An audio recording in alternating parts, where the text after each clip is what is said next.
Good morning all of you. तो बच्चों, आज हम पाठ पढ़ेंगे बाजार दर्शन। बाजार दर्शन, ठीक है। मैं इस पाठ का सारांश बता रहा हूँ, ठीक है। बाजार दर्शन के लेखक हैं जैनेन्द्र कुमार जी, ठीक है। आप जानते हैं हम सब जो है किसी न किसी वस्तु को खरीदने के लिए बाज़ार जाते हैं, और बाज़ार से कभी कभी ऐसा होता है कि एक वस्तु खरीदने जाते हैं, 3-4 वस्तु खरीद कर ले आते हैं। और कभी कभी ऐसा भी होता है कि बाज़ार केवल घूमने जाते हैं लेकिन कुछ वस्तु लेकर चले आते हैं। तो इसी मानसिकता पर, क्योंकि बाज़ार की जो वस्तुएं हैं वो हमें अपनी ओर आकर्षित करता है, खींचता है, और उसी के आधार पर हम उसे खरीदते हैं, ठीक है। तो इसी के आधार पर यह पाठ कहा गया है। लेखक जो है उपभोक्तावाद को उदाहरण द्वारा स्पष्ट करते हुए यह बात समझाने का प्रयास करते हैं कि लेखक का एक मित्र है जो बाज़ार में मामूली सी चीज़ खरीदने गया था, लेकिन बाज़ार की जमघट, बाज़ार का चकाचौंध को देखकर वो एक वस्तु खरीदने गया था लेकिन बहुत सारे वस्तु जो है खरीद कर ले आता है, और वो सारा इल्ज़ाम जो है अपनी पत्नी पर लगा देता है और कहता है ये सब इसी की मेहरबानी है, ठीक है।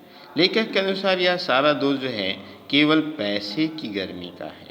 कुछ लोग जो हैं बुद्धिमान होते हैं और अपनी बुद्धि और संयम से काम लेते हुए पैसों को जोड़ जोड़ कर ही गर्व अनुभव करते हैं। कुछ लोग ऐसे भी होते हैं जो पैसों को केवल जोड़ते हैं, कुछ खरीदते नहीं हैं, और पैसे को जोड़कर ही वह जो है गर्व महसूस करते हैं, गर्व अनुभव करते हैं।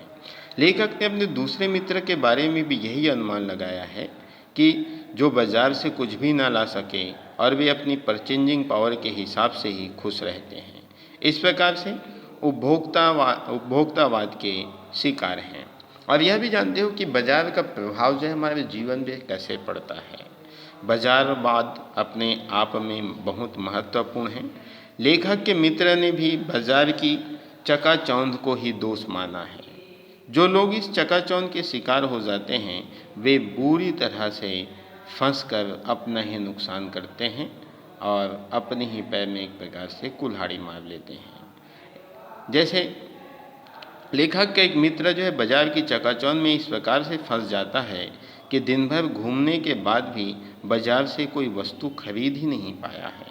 इसलिए नहीं खरीद पाता है कि इसका कारण उसने लेखक को यह बताया कि बाज़ार में सभी कुछ उसे पसंद आ रहे थे, तो किसे छोड़ूं किसे खरीदूं, ऐसा सोचते सोचते वह जो है, क्योंकि छोड़ने वाला कुछ भी दिखाई नहीं दे रहा था, ठीक है, छोड़ने लायक कोई भी वस्तु नहीं था, इसलिए वह 1-2 वस्तु ही लाता तो अन्य वस्तुओं को उसे छोड़ना पड़ता। इसलिए वह कुछ भी छोड़कर नहीं आना चाहता था और इसलिए वह कुछ भी नहीं खरीद पाया। इसका लेखक ने यह अर्थ निकाला है कि यदि हमें अपनी आवश्यकता का पता नहीं है तो हम यह निर्णय नहीं ले पाएंगे कि हमें क्या खरीदना है और क्या नहीं खरीदना है। और आप ये लोगों ने यह भी देखा होगा कि बाज़ार का जादू जो है किस प्रकार से हम पे चल जाता है। लेखक के अनुसार बाज़ार का जादू जो है खाली और भरी जेब दोनों पर चलता है। यदि जेब खाली है और मन भरा हुआ नहीं है तब भी बाज़ार अपनी ओर खींचता है, और यदि जेब भरी है, मान लीजिए हमारे जेब भरे हुए हैं, तो खरीदारी तो आप खूब करेंगे परंतु व्यर्थ की आपके सुख की तुलना में सुखदाई अधिक होगी। व्यर्थ की चीज़ों की खरीदारी से बाज़ार का जादू जो है ज़्यादा प्रभावी नहीं होता है। और लेखक यह भी बात कहता है कि बाज़ार तभी जाना चाहिए जब आप निर्णय ले चुके हैं कि आपको क्या खरीदना है। मन को बलपूर्वक दबाना भी उचित नहीं है और मन को इतनी भी छूट ना दिया जाए कि उसके पीछे चलने लगें। बाज़ार जाने के पूर्व ही मन को दृढ़ निश्चय कर लेना चाहिए। इससे व्यक्ति बाज़ार के चकाचौंध से अपने आप को बचा सकता है, ठीक है। जीवन को श्रेष्ठता से जीने की कला जो है, लेखक के अनुसार यह बात कहा गया है कि मन को नियंत्रित करने के लिए जीवन के सभी महत्वपूर्ण निर्णय सोच विचार कर लेना चाहिए। लेखक के अनुसार एक चूर्ण बेचने वाला भगत जी का जीवन जो है आदर्श जीवन है, कि भगत जी का चूर्ण इतना लोकप्रिय है कि यदि वे उसे व्यावसायिक दृष्टि से बेचते तो माला माल हो जाते, किंतु भगत जी जो है निश्चित समय पर अपने घर से निकलते हैं और जब तक उनके चूर्ण बिक्री से 6 आने की कमाई हो जाती थी तभी तक वे चूर्ण बेचते हैं। अर्थात भगत जी जो है जब तक 6 आना नहीं मिल जाता तब तक बेचते रहते हैं और 6 आना जैसे बिका, 6 आना जैसे उसे प्राप्त हुआ, वो सारे चूर्ण जो है, बचे हुए चूर्ण जो है छोटे छोटे बच्चों को मुफ्त में बांट देते हैं। उन्होंने कभी भी अधिक कमाई की लालसा नहीं की। भगत जी का भले ही अक्षर ज्ञान शून्य हो किंतु लेखक उन्हें विद्वान मानता है। भगत जी को बाजार का चकाचौंध भी अपनी ओर आकर्षित नहीं कर पाती क्योंकि वे एक विवेकपूर्ण निर्णय लेने वाले व्यक्ति हैं, एक समझदार व्यक्ति हैं। वे उतना ही कमाना चाहते हैं जितने से उसका जीवन जो है चल जाए, अर्थात किसी प्रकार से जमाखोरी करना नहीं चाहते हैं। बाजार की सार्थकता जो है मनुष्य में, लेखक यह बताते हैं कि मनुष्य में बाजार की सार्थकता कैसे दिखाई देता है। आप लोगों ने यह भी देखा होगा कि बाजार को सार्थकता वही व्यक्ति दे पाता है जिसे यह पता होता है कि उसे कब और क्या खरीदना चाहिए और कितना खरीदना चाहिए।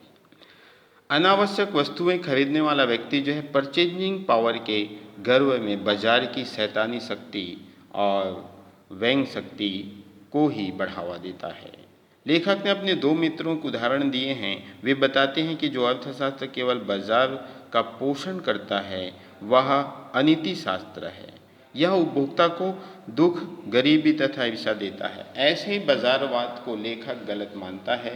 ऐसे में लोगों की आवश्यकताओं का आदान प्रदान नहीं हो पाता है, अपितु शोषण और कपट को बढ़ावा मिलता है। आज वर्तमान में आप जानते हैं विज्ञापन का ज़माना है और हम अनेक विज्ञापन देखते हैं और वो विज्ञापन जो है हमें अपनी ओर लुभाता है और लुभाव ने उसके चकाचौंध में हम जो है इस प्रकार से घुल मिल जाते हैं कि उसे हमें खरीदने का खरीदना ही चाहते हैं। और इस प्रकार से बाज़ार एक माया नगरी है और उस माया नगरी से हमें बचने का प्रयास करने चाहिए। लेखक जो है इस बात की हमें हिदायत देते हैं। धन्यवाद, बाकी बाद में देखेंगे।